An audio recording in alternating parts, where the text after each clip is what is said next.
palavra de Deus.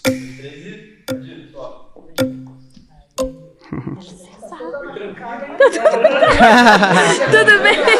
Prazer, como é que você chama mesmo? Tamis, me chamo Tamis. Eu sou Tamis Mori, tenho 29 anos, cristã há 11 anos, e eu estou aqui para debater com o ateu porque eu creio que a defesa da fé é o papel de todo cristão. Tamis, Isso. prazer. Daniel, eu gostaria de começar te ouvindo. Por que a Bíblia não é a palavra de Deus? Eu acho que tem vários caminhos para a gente pensar sobre isso. Por exemplo, no meu canal, eu já recebi vários historiadores do cristianismo que explicam como as escrituras foram corrompidas ao longo do tempo, como várias passagens que estão presentes ali não estavam provavelmente nos originais, então houve muitas deturpações textuais, a ponto de, por exemplo, Bart Ehrman, um crítico textual, ter tido a sua fé balançada. Poxa, eu não posso confiar mais nas escrituras, porque no final das contas eu não sei o que os autores escreveram originalmente. Mas tem um aspecto que eu acho ainda mais importante do que esse, é que na Bíblia a gente encontra muito sangue.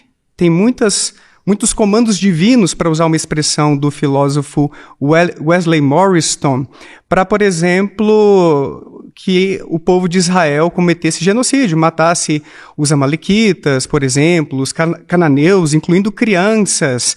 Então, quando a gente vê esses tipos de coisa, ou os homossexuais que deveriam ser executados, é tanta coisa triste que a gente encontra ali, tudo bem que tem as coisas legais também, mas as coisas tristes e deploráveis, às vezes alguns rastros de machismo também podem ser encontrados ali, Deus legitimando a escravidão, que, cara, se Deus fosse sumamente bom, ele passaria esses tipos de comandos, ele legitimaria tanto ódio assim? Entendi. Não parece compatível. Entendi. Bom, vamos lá. O primeiro erro do cristão é entender que a Bíblia é só um livro de regras e práticas da fé. A Bíblia ela também é uma contação da história, ela também é uma narrativa. E muitos desses episódios que a gente vê de sangue, de guerras, de tomada de territórios, são episódios que a gente vê no curso da história não só relacionado ao povo bíblico. Isso está relacionado com a cultura inserida em si. E naquela época, para uma nação crescer, para uma nação prosperar, infelizmente ela tinha que recorrer a invasões, a guerras, a saques, enfim. Então a gente vê um relatório, uma revelação progressiva das escrituras que envolve a cultura. Esse é o primeiro ponto. O segundo ponto que eu acho interessante, realmente tem críticas textuais e críticas textuais bem contundentes. Quando eu estava no seminário, teve umas que também me fez balançar. Sim. Mas quando você vai estudar sobre a crítica textual, nenhuma delas, tem mais de 5.000 críticas textuais, nenhuma delas interfere na essência da doutrina em si. Então você pode pegar qualquer logia de dentro da teologia, nenhuma delas é mudada ou arrastada por uma crítica textual. A gente tem várias interpretações de um único texto, e a gente pode fazer discussões teológicas em volta disso e tudo bem, mas essas interpretações, elas não necessariamente provém dessas críticas textuais. Eu fico muito feliz que você não trouxe aquele argumento, não, porque a Bíblia foi escrita por homens. Realmente, a Bíblia foi escrita por homens.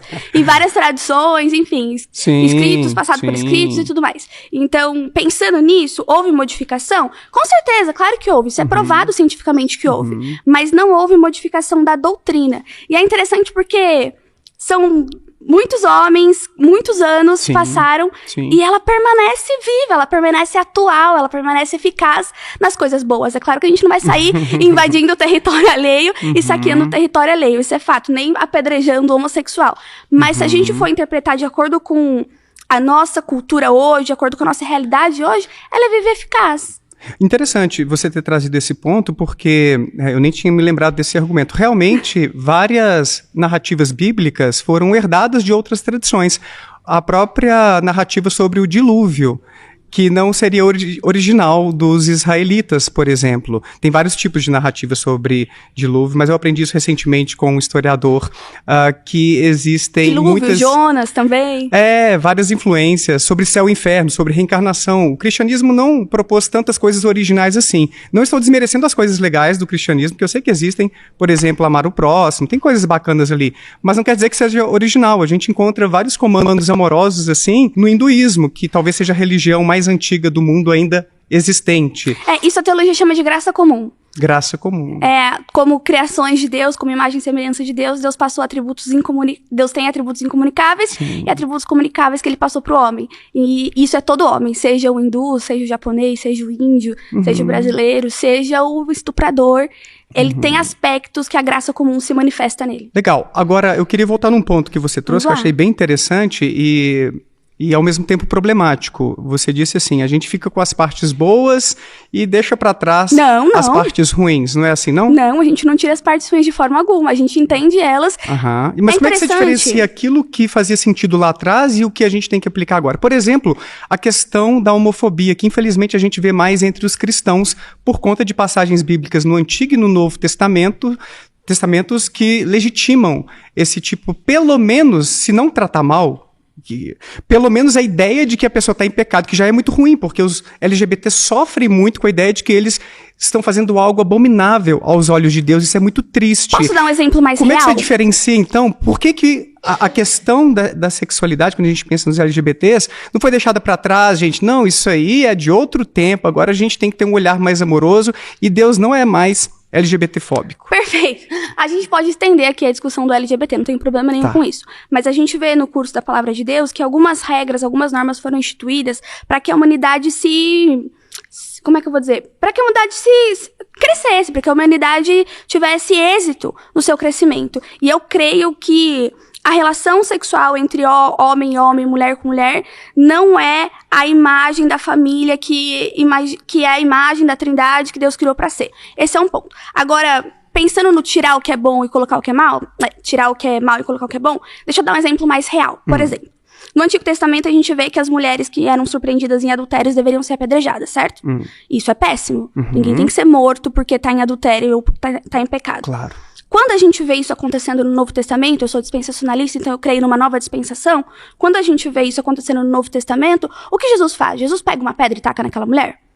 Não, ele não pega uma pedra e taca naquela mulher. Ele começa a escrever no chão ali, aí cada um tem uma interpretação, tá escrevendo os pecados, enfim, cada um pensa o que quiser nesse sentido. Você sabe que não tinha em João essa passagem aí nos originais. Não, mas João tem muita crítica textual envolvida e é bem interessante a gente estudar a crítica textual de João.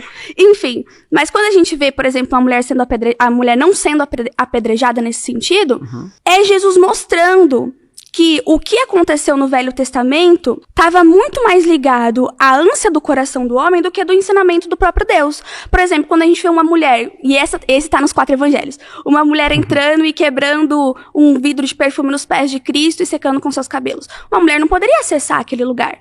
Jamais ela poderia tocar num rabi, entende? E quando ele não rechaça aquela mulher, ele está mostrando que Deus entregou a lei para o homem para que o homem fosse abençoado pela lei, e não para que o homem fosse amaldiçoado ou cego pela lei. E o que o homem fez foi se cegar pela lei, entende? E quando a gente pensa nas partes ruins da Bíblia, muitas delas eram narrativas, a gente vê isso em Juízes, muito no Antigo Testamento. O Antigo Testamento é bem sangrento, a gente vê muito em Juízes, mas todo o Antigo Testamento, ele aponta para as profecias do Cristo vindouro. E Cristo veio. Mas no Novo Testamento a gente também encontra, por exemplo, Paulo dizendo que os afeminados não herdarão o reino de Deus. Mas não que não serão apedrejados, né? Não que deveriam morrer ali pela sociedade. Com certeza. Mas é engraçado. Você tem a sua casa, certo?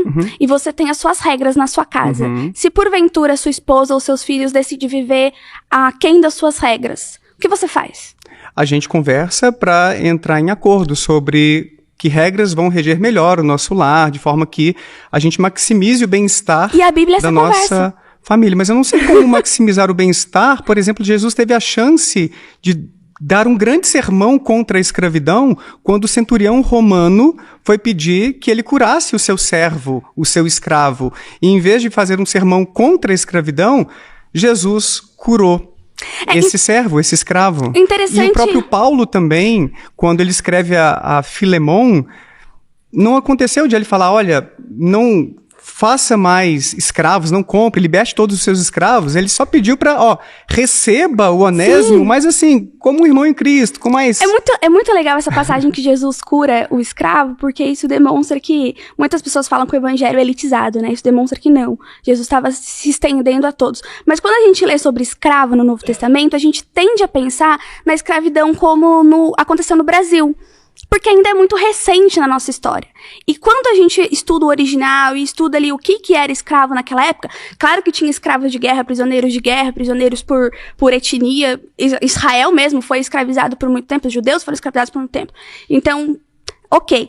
Mas no Novo Testamento, quando a gente fala de escravo, nós temos escravo, a palavra escravo para pessoas que estavam em dívida e estavam pagando suas dívidas trabalhando. Enfim, tem N interpretações de escravos ali. Mas você concorda comigo que não é uma relação trabalhista muito digna, equilibrada, não, justa? Perfeitamente. Até porque os senhores podiam bater nos seus escravos. A gente tem texto bíblico que dá a entender que não. Tanto que eles não tinham essa autoridade. Porque da mesma forma que fala escravos se submetam aos seus senhores, fala senhores respeitem os seus escravos. Então, assim, era uma estrutura econômica da época. Eu não estou dizendo que era uma estrutura certa. Não estou dizendo que era uma estrutura justa ou digna. Tem muitas coisas na Bíblia que quando a gente entende na história, a gente percebe que era indigna. A poligamia é uma, enfim, tem tantas outras coisas. E a escravidão é uma delas. Agora, o fato de Cristo não ter pregado veementemente a escravidão, mas ter ido lá e curado um escravo, mostra para o Senhor que a salvação estende inclusive aquele escravo. Ele coloca o escravo na mesma posição do Senhor. Ele é tão digno quanto você. Isso é uma forma de pregar contra a escravidão também. Eu não sei como isso ajudaria a acabar com a escravidão. É bacana, tipo, tá tratando bem e tudo, é uma pessoa digna, merece. Não, é mais do que tratando bem. Sim, curando. Ele tá igualando o posicionamento. Mas igualar não significaria vocês vão ter a mesma relação, pessoas sem uma hierarquia tão abusiva como acontecia ali? Isso vai além do propósito de Jesus. Porque quando a gente olha para a escravidão, e gente, eu não estou aqui apoiando a escravidão, tá bom? Mas quando a gente olha a escravidão, é uma estrutura econômica. Então você não quebra a escravidão só com um sermão. Você precisa colocar uma estrutura econômica por trás para aquela sociedade não ruir, para aquela sociedade não morrer nem de fome e parar a sua produção. Então, se Cristo chega e fala assim, ó, a partir de agora acabou a escravidão, o Império Romano tinha matado ele muito antes, ele não tinha nem conseguido terminar o ministério dele, entende? Então, quando a gente olha para Cristo, ele não veio aqui para botar regra no mundo e dizer como o mundo tem que ser. Essa não foi a proposta de Jesus. É por isso que ele não falou contra a escravidão, é por isso que ele não falou... Pouquíssimo se falou contra a pedofilia, pouquíssimo se falou contra o estupro, pouquíssimo se falou contra esses temas sensíveis da sociedade, porque não era papel de Cristo aqui. Cristo veio para estender a salvação. Agora, a gente poderia ter encontrado, mesmo que... Vou partir do seu pressuposto de que era necessária a escravidão e outros tipos de coisas horríveis que existiram lá atrás e que houve algum tipo de legitimação por parte dos israelitas. Não era necessário. Necessário não era. Se não era necessário, por que era a estrutura econômica que estava acontecendo. Infelizmente, não se foi feito de outra forma. Mas dizer que era necessário, eu não disse isso. Deus poderia ter esclarecido, olha, enquanto existe esse tipo de estrutura de poder, de relação de poder na sociedade, não dá pra gente fazer diferente, mas isso aqui eu não aprovo, uma hora a gente tem que deixar isso pra trás. Se houvesse esse tipo de esclarecimento, seria menos pior, seria menos ruim, entende? Seria menos pior. Porque não parece que... Mas seria menos autêntico também pra humanidade. Como assim? Como nesse debate. O diretor falou assim, olha, vocês decidem a dinâmica. Eu tô aqui, criei o ambiente, tô dando recurso. Agora a dinâmica vocês decidem. Porque ele quer autenticidade. E Deus é a mesma coisa, Deus não criou robôs. Ele não criou criaturas programadas pra seguir a palavra dele, assim, assado, o mestre mandou e a gente obedece. Ele quer autenticidade, porque a autenticidade é um atributo de Deus. Tudo bem, ele deu o livre-arbítrio e a liberdade... Você conhece esse termo? Não. Qual que é o termo? Livre agência. Livre agência. Isso. Tá, eu confesso que eu não compreendo a diferença entre livre-arbítrio e livre agência. É quando o homem tem a opção de escolha de ser salvo ou não ser salvo. Então, dentro da minha teologia, quem teve o livre-arbítrio foi Adão e Eva.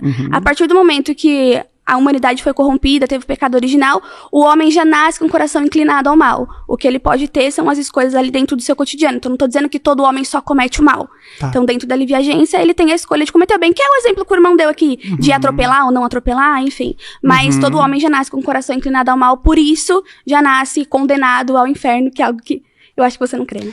Não creio. Mas é interessante porque, mesmo que Deus tenha dado essa livre-agência... Ele poderia ter esclarecido que tem coisas boas e coisas ruins, coisas que ele espera de nós e outras que ele espera que a gente passe longe. Ele esclareceu na Bíblia. Infelizmente, na Bíblia, a gente não encontra coisas como não escravizarás, só para a gente se manter no mesmo exemplo. O que, para mim, evidencia que a Bíblia é um livro datado, de um povo que escreveu conforme as suas demandas, suas dificuldades de vida, seus desafios, suas esperanças. Suas personalidades. Suas personalidades. num contexto histórico, político, e que a gente está tentando transportar aquilo para os dias de hoje, e, infelizmente, muita coisa já não cabe. E aí a gente fica tentando fazer a exegese para, poxa, vamos tentar manter aqui o essencial para o cristianismo não ruir de vez. É por isso que o dispensacionalismo responde isso. E a progressão da revelação também. Não estou dizendo que a gente tem que atualizar a Bíblia, mas a gente precisa entender o contexto histórico daquele texto e o que a gente pode extrair de lição daquele texto no Antigo Testamento. O Novo Testamento é mais próximo de nós, então é mais fácil a gente fazer esse exercício. Mas entendendo a cultura, a dispensação de cada época, é necessário fazer esse exercício de olhar para o texto e entender o que de princípio está nascendo ali. E não tem princípio mal. Realmente, a Bíblia não diz não escravizarás. Mas também não diz escravize e bata no seu escravo. Mas entende? Deus legitimou a punição. Desculpa, só deixei ela terminar a frase aí, mas já Tá bom. Obrigada, foi um prazer. Muito bom, obrigado. Muito bom.